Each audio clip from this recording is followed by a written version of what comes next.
And he does throw the combinations well, the left hook and the straight right exceptionally well.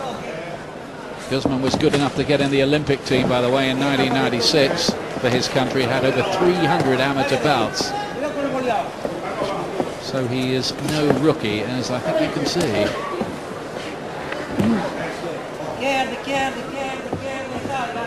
A great survival instinct so far from Oliva. He's hurt by the body shot. Covered up from that. The left to the body. Winding the right hook up. Really on top. Looking confident now. He knows he's hurt Oliva. Has Oliva got anything to come back with and stop Guzman on the way in? 10 of his 18 wins inside schedule, Oliva. Which doesn't suggest he's a hugely concussive puncher.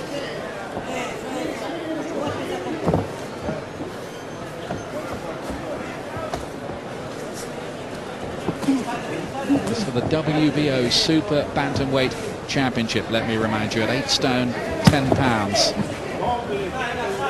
I guess the big names in this division have moved up, Barrera, Morales, but this man's just fitting the bill nicely in that division. More heavy shots. He really is teeing off on poor old Oliva, who goes down for the body punch. It had to happen sooner or later. I don't know how he stayed up that long. He'll get a mandatory 8. Is he going to get up? No, he's not. He's had enough of it. And Joan Guzman becomes the WBO Super Bantamweight champion with an electric performance at Cardiff Castle. And Fabio Oliva was never, ever allowed to be in the fight.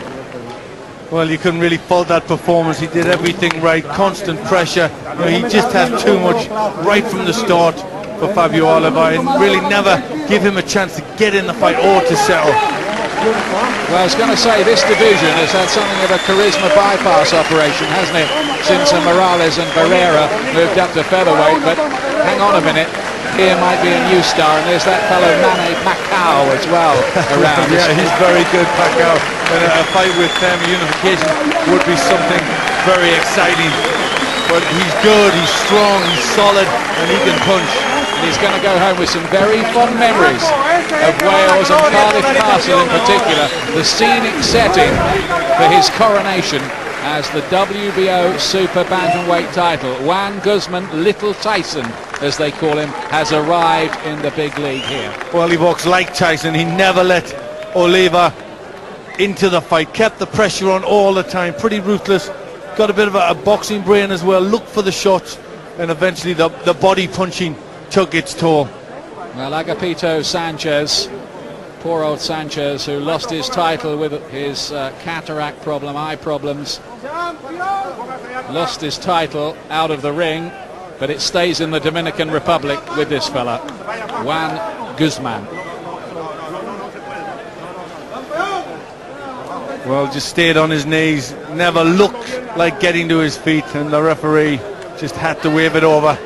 Now that surprised me. There's the celebration from Guzman, which wasn't quite as good as his performance. He's got to work on the acrobatics a little bit, but the boxing is pretty good at.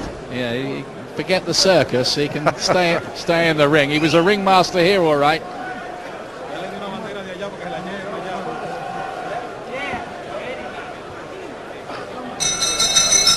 Ladies and gentlemen, we have the time of 1 minute, 10 seconds in round number 3. A referee in charge, Jose Rivera, reaches the count of 10. The winner by way of knockout. He is still undefeated, and now the new WBO Super Bantamweight Champion of the world, Joan Guzman. Well, wasn't that interesting? He was actually mouthing the words in unison with Jimmy Lennon there. WBO Super Bantamweight Champion of the World. It's probably the only words of English he knows.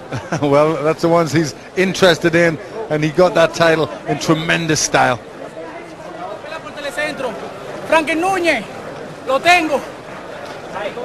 Good stuff. Great start to the night. Let's hope it carries on like that.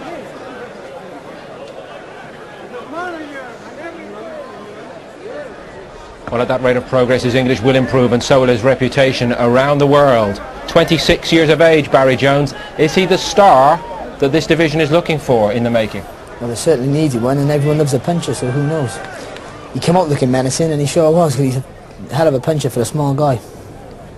Looked impressive, won up against much, but you know, it's hard to tell, time will tell. But as you say, they're looking for a superstar in the bantamweight division, so that could be the man. With no disrespect to Oliva, there are obviously going to be tougher tests should he go on to become a potential man to unify the division. But you know, you made the step suddenly into world class. When you get your big opportunity, it's very difficult to bring all the lessons you've learned to bear. Once somebody puts that belt around your waist, you know, you just don't want to give it away for love or money. And I think, you know, if you grow with confidence, all of a sudden you believe you're world class and a world champion, and hopefully it comes out in people's performances. Nicky, did you get the little frisson of excitement around the arena here at Cardiff Castle? I think so. I think we watched something a bit special. I mean, he really lived up to his nickname, the Mini Tyson.